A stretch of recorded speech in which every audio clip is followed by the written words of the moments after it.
last time in end of chapter 2. So Shlomo is taking care of business. He dealt with what's it called? With Eviatar. He kicked him out. Then he dealt with Yoav. Yoav ran to the altar. He tried to save himself by grabbing onto the altar. And then in the end, Berayahu kills him. And now we have Shimi ben Gera, who curses David HaMelech. So the Pasuk says the king sent a message summoning Shimi. ויאמר לו בנה לך בית בירושלים וישבת שם ולא תצא משם ענה וענה. Shlomo says to Shimi ben Gera, build your house in Jerusalem. Live there. You may not leave it to go anywhere. After it talks about the altar, right? Yeah. About the Right. Right. So it says over here, the day you leave that house and cross over the Kidron Valley, you should know you will certainly die, and your blood will be upon your head. Shimi says, okay, I agree. Shimi says, okay, I'm okay with that. And Shimi lived in Jerusalem for many days. But what happens? 3 years. After 3 years, 2 of Shimi's servants fled to Achish, son of Maacha, king of Gat. They told Shimi, behold, your servants are in Gat. So his servants, he heard news that his servants were in Gat. Shimi got up, he saddled his donkey, and he went looking for them. The people told Shlomo that Shimi left his house and he got out of Yerushalayim. The king right away sent a messenger to Shimi. He says, didn't he tell you that if the day you leave, you will die? So then he said, you agreed, and you said, okay, I'll keep it. The king said to Shimi, why didn't you keep the oath of Hashem? You know all the evil that your heart knows that you did to make father David, you owe us big time. Hashem has now brought evil upon your head. And the king commanded Benayahu, son of Yehoyada, to go and kill him, and they killed Shimi ben Gera. Okay, so he forgot. He had a lapse in this oath, and therefore he pays for it. Chapter 3. And the Pasuk ended off in chapter 2. V'hamamlacha nechona beyad Shalomo. Shalomo is doing a great thing, consolidating King David's kingdom into Shlomo's hands. He's doing a great job leading and being a king. He's taking care of business. He's standing on business. But what happens over here? Now Shlomo begins his own legacy, and he makes one of the most boldest steps of his life. What does he do? The Pasuk says in the third chapter, he went Shlomo veitchaten Shlomo et Paro melech Mitzrayim. Shlomo made a marriage with Paro, king of Egypt. He took veikach bat Paro. He took the daughter of Paro. David. He brought her to the city of David. Until he finished building his house for Hashem and Beit Hashem, Chomat Yushalayim Saviv. What did he do? However, until that time, there were only personal offerings on personal altars. There was no Beit HaMikdash yet. And the Pasuk says, "Ve'yehav Shlomo et Hashem." Shlomo loved Hashem. He followed everything his father told him, and he believed that he was serving Hashem better and doing the right thing by marrying daughter of Paro. So we have to read the commentaries over here, because what in the world does this mean that he married daughter of Paro? What is he doing?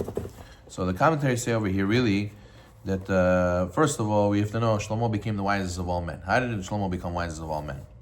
So the Midrash says that he fasted for 40 days, that Hashem should give him wisdom. And Hashem offered him a request given in a dream, right? And then he responded in his dream. He said, I can give you whatever you want. And he says, I want wisdom. And therefore, he didn't do it for selfish reasons. He did it because he wants to know how to serve Hashem the most proper way and to do Hashem's will. So he believed that wisdom will be the best way possible. So now, when Shlomo woke up from his dream, the Midrash says, he heard donkeys making noises, braying, and he understood what they said. He heard birds chirping, and he understood what they said also. So he realized right away that Hashem gave him his wish of wisdom, and therefore he made a seudah to celebrate his acquisition of Torah. Just like we make a siyum, we go and make a big seudah, a big meal, to celebrate the finishing of the siyum. So therefore, the question now becomes that how did he marry Bat Paro? If he granted the wisdom from Hashem, and he even knew what animals were speaking, so how can he make a simple mistake of marrying Goya? Or what is he talking about? Even if she converted, fine, let's say she converted. What are you doing? You don't have any other Jewish woman to marry. Why do you have to go and go all the way there? You should know that the Midrash says that converts were not accepted during the time of David and Shlomo. During David's reign, a lot of people tried to convert, but what? Out of fear. They didn't want to get killed by David and the conquest of David. During the reign of Shlomo, the Jewish people were very prosperous. The Jewish people were very wealthy. They were building the temple. They were they had miracles upon miracles happening to them. Everybody wanted to join the Jewish people in order to cash in order to jump on the bandwagon. What are you saying, Yosef Chaim?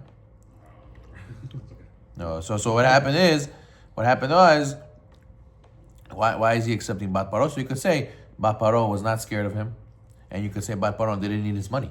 So you could say that she was sincere. Perhaps she was sincere. But what was Shlomo thinking?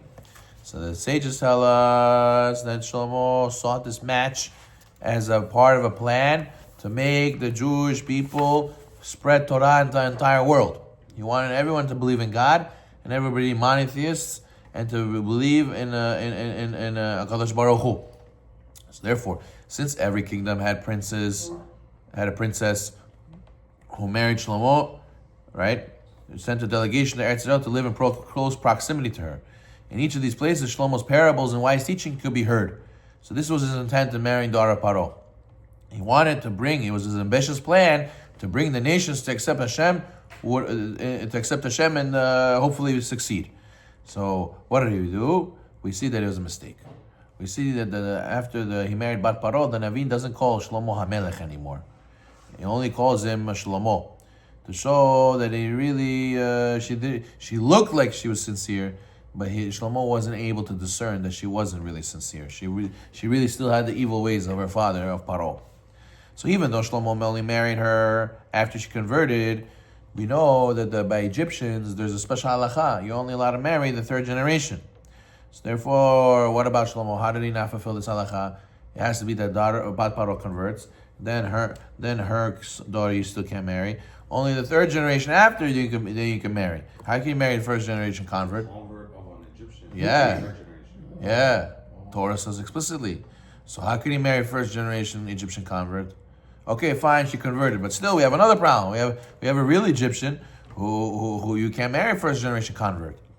So the sages tell us that actually Shlomo didn't marry her. Rather, he clung to her out of love, and this was called marriage, but he didn't actually do kiddushin to her. This is limited to a king or just in general? And any Jew. Any Jew cannot marry a first generation or second generation Egyptian convert. They do. They marry other converts, right? And then only third generation they can marry a regular Jew. The fact that Hashem did not appear to Shlomo after this marriage shows that he did not sin. Hashem appeared to him. It shows he didn't sin, but it wasn't successful like he thought it would be. He was missing a few points when he did this. Now what happens? The sages tell us that actually the day he did this, the angel Gabriel, the Gemara says, the angel Gabriel inserted a reed into the sea. Earth started collecting around this reed, and the large city of Rome was later built upon this reed, right? Because if you think about it, in Italy, right, that's where Rome is. In Italy, it's islands. It's a lot of islands over there. So they have a whole city. I think it's called Venice, where it's really not land. They attached land to the more wood to the land and made it that the land is bigger, but they're really walking on water. There's no real land under the thing.